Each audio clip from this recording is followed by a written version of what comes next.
शुरुआत करते हैं वर्मी कंपोस्टिंग और वर्मी कल्चर की बिल्कुल बुनियादी कंसेप्ट के ऊपर कि क्या चीज़ है और कैसे की जाती है और ये क्यों लाजमी है आज के दौर में, क्यों हम सब पे फ़र्ज़ है कि हम ये करें।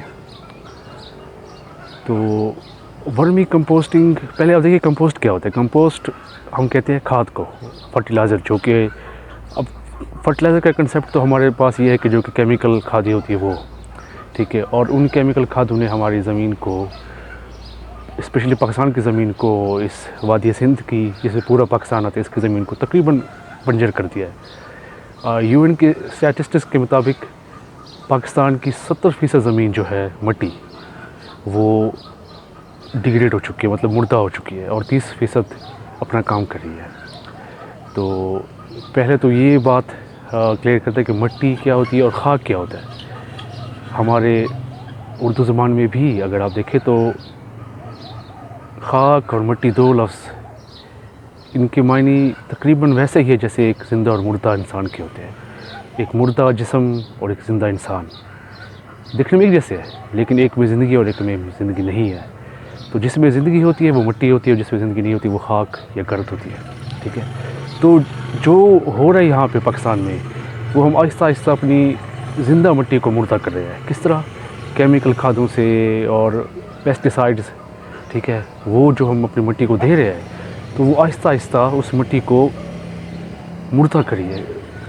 और कैसे मुर्दा करिए? वो ऐसे कि जब एक खाक में एक छोटे छोटे micro bodies, micro organism, bacterias और फंगस होते हैं, ठीक है। तो जब वो अपनी पूरी कॉलोनी बना लेते हैं, जब वो डेंसली पॉपुलेट हो जाती है, तो वो खाक मिट्टी बन जाती है। मतलब कि वो माइक्रो बॉडीज़ जो है, वो माइक्रो ऑर्गेनिज़म जो है, वो दरअसल ज़िंदगी होती है, मिट्टी को वही ज़िंदा करती है। तो जिस कदर उन माइक्रो ऑर्गेनिज़म की तादाद मिट्टी में ज़्यादा होगी, वो मिट्टी उतना ही ज़्यादा फर्टाइल या ज़रख़ेज़ तस्वुर की जाएगी, ठीक है। उनका काम ये होता है कि वो मिट्टी से जो कि पौधों के लिए जो अज्जा लाज़मी होते हैं, फॉस्फोरस, नाइट्रोजन, ठीक है, और इन चीज़ों को, और भी बहुत सारे, तकरीबन 13 से 16 अज्जा होती है जो कि हमारे पौधों को चाहिए होती है, हर पौधों को चाहिए होती है सस्टेन करने के लिए। तो वो माइक्रोब्स जो है वो मिट्टी से वो लेके पौधों के जड़ों के गिर्द जमा हो जाते हैं और पौधों को वो देते हैं, ठीक है। और बदले में वो लेते हैं कार्बन और ग्लूकोज पौधों से। तो जब ये लेन देन, ये ट्रेड चल रहा होता है, तब तक हम एक अच्छी फसल उठाते हैं, एक अच्छा एक यील्ड उठाते हैं, एक, ठीक है। तो जब ये सिलसिला रुक जाता है आहिस्ता आहिस्ता, तो हमारी मिट्टी बंजर होती जाती है। तो एक्चुअली हो क्या रहा है, जब हम फर्टिलाइज़र यूज़ करते हैं और जब हम पेस्टिसाइड्स के कुछ अद्वियात इस्तेमाल करते हैं, केमिकल खादें वगैरह, तो उससे ये जो माइक्रो ऑर्गेनिज़म होती है, ये जो जीवाणु होते हैं, या आप इनको नामियाती ज़िंदगी के है, ये आहिस्ता आहिस्ता मर जाती है। तो पिछले तकरीबन 60 सालों से हम ये कुछ कर रहे हैं। 60 की दहाई में पाकिस्तान में इंडस्ट्रियल एग्रीकल्चर का इनकाज़ हुआ, और तकरीबन 80 की दहाई में तमाम छोटे शहरों तक ये जहर आ चुका था, केमिकल खादें और पेस्टिसाइड्स। और 80 की दहाई से अब तक ऑलमोस्ट 40 ईयर्स और 45 ईयर्स में हमने अपनी मिट्टी को 70% तक हमने उस मुर्दा कर दिया। और ये फर्टिलाइज़र्स जो है और ये खादें, ये काम इस तरह करती है जैसे कि ड्रग्स काम करती है एक इंसान के लिए। अगर आपने अपनी ज़िंदगी में कभी मुंशियात के आदि लोग देखे हों, तो जब तक उनको अपना नशा मिलता है तब तक वो ठीक है, तब तक वो काम भी कर सकते हैं, बल्कि एक आम आदमी से ज़्यादा काम कर सकते हैं वो। लेकिन जैसे उसको डोज उसकी ख़त्म हो जाए, वो बिल्कुल बेसुध होकर तकरीबन मुर्दार ही हो जाता है वो। तो इस तरह होते होते होते उसकी हालत ख़राब से ख़राब तर, उसकी सेहत ख़राब से ख़राब तर हो जाती है, और एक दिन वो आके मर जाता है। उसी एक आखिरी डोज के साथ उसकी मौत हो जाती है। और एग्जैक्टली यही काम हम कर रहे हैं अपनी ज़मीन के साथ, अपनी मिट्टी के साथ। तो जो वर्मी कंपोस्टिंग है,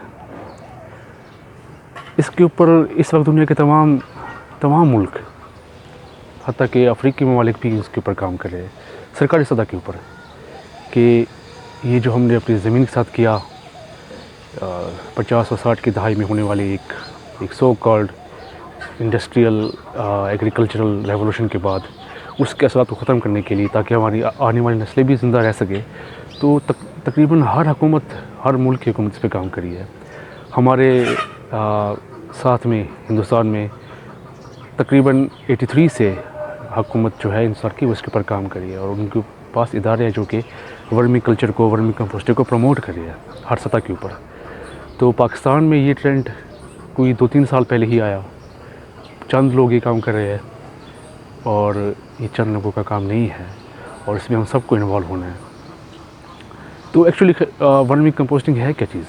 तो दोस्तों, वर्मी कंपोस्टिंग में ये होता है कि जो हमारा कुदरती वेस्ट होता है, हमारा किचन वेस्ट, हमारे गले सड़े फल, फ्रूट और सब्ज़ियाँ,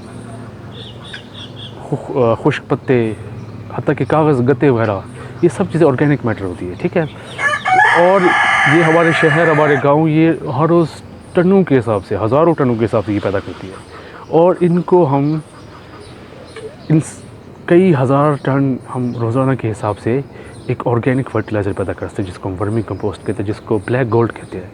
ये इतना कीमती चीज़ है, इसको ब्लैक गोल्ड कहते हैं इसको। तो इस ब्लैक गोल्ड को बनाने का जो काम है उसको वर्मी कंपोस्टिंग कहते हैं, और जो ये चीज़ बनाती है वो एक ख़ास किस्म के केचुए होते हैं। केचुए एक जिनको हम अर्थवॉर्म्स कहते हैं, एक ख़ास किस्म के अर्थवॉर्म्स जो कि ये बनाती है। वो क्या करते हैं, वो इन ऑर्गेनिक मैटर को खाते हैं, और खा के जो वो कास्ट आउट करता है, जो वो निकालते हैं, वो हमारा वर्मी कंपोस्ट होता है, और वो दुनिया की अब तक की बेहतरीन खाद समझी जाती है। वर्मी कल्चर क्या होता है? वर्मी कल्चर दोस्तों ये होता है कि उन कीड़ों को पालने का एक तरीका, जैसे कि हम लाइव स्टॉक पालते हैं, गाय, बकरियां, ऊँट पालते हैं, ठीक है। उनका एक तरीका होता है, उनको उनके लिए ख़ास माहौल पैदा करना होता है, और उनको ख़ास तरीके से पालना होता है, ताकि उनकी अफसाइश हो, उनकी तादाद में इजाफ़ा हो, ठीक है, और सही तरीके से करना हो। तो ये भी इन केचुओं को पालना भी, ये भी एक किस्म के लाइव स्टॉक है हमारे, ठीक है। और इनको भी कुछ चीज़ें चाहिए होती है, कुछ कोई ख़ास माहौल चाहिए होता है जिसमें ये पनपते हैं और अपना काम अच्छे से करते हैं। वर्मी कंपोस्टिंग जो है इनका अमल है, ठीक है। और इनको जो हम पालते हैं वो तरीका जो है उसको वर्मी कल्चर कहते हैं। अच्छा दोस्तों, कुदरत के पास 4 अरब साल का एक्सपीरियंस है। मतलब कि आप किसी ऐसे इंसान को देखें जिसके पास 40 साल का एक्सपीरियंस हो, तो उसकी मतलब क्या ही बात होगी। लेकिन आप सोचिए कि एक ऐसी एंटिटी जिसके पास 4 अरब साल का एक्सपीरियंस हो, वो क्या होगा। तो जो वर्मी कंपोस्टिंग है, इसमें एक्चुअली हम कुदरत को इमिटेट कर रहे होते हैं, उसकी हम नकल कर रहे होते हैं कि कुदरत क्या करती है। अब देखिए, कुदरत के कायनात के निज़ाम में कुछ भी वेस्ट नहीं होता, हर चीज़ कास्केड हो रही है, दोबारा इस्तेमाल हो रही है, कुछ भी वेस्ट नहीं होता। इवन कि अगर कोई चीज़ मर जाए तो वो भी डिकम्पोजिंग एजेंट्स आ जाते हैं, मुख्तलिफ़ किस्म के कीड़े और मक्खियाँ आ जाती है, उसको बिल्कुल डिकम्पोज करती है उस चीज़ की लाश को, और वो भी अल्टीमेटली ज़मीन को ही एम्पावर कर रही होती है। तो अगर हम देखें कायनात में तो क्या होता है, जंगल में जब पत्ते गिरते ख़ज़ां में, तो वो एक ख़ास अमल के बाद जब फिर बारिश होती है, तो 6 महीने के अंदर वो सारे पत्ते जो है वो मिट्टी में मिल जाते हैं, और मिट्टी में कंपोस्ट हो जाते हैं, ठीक है।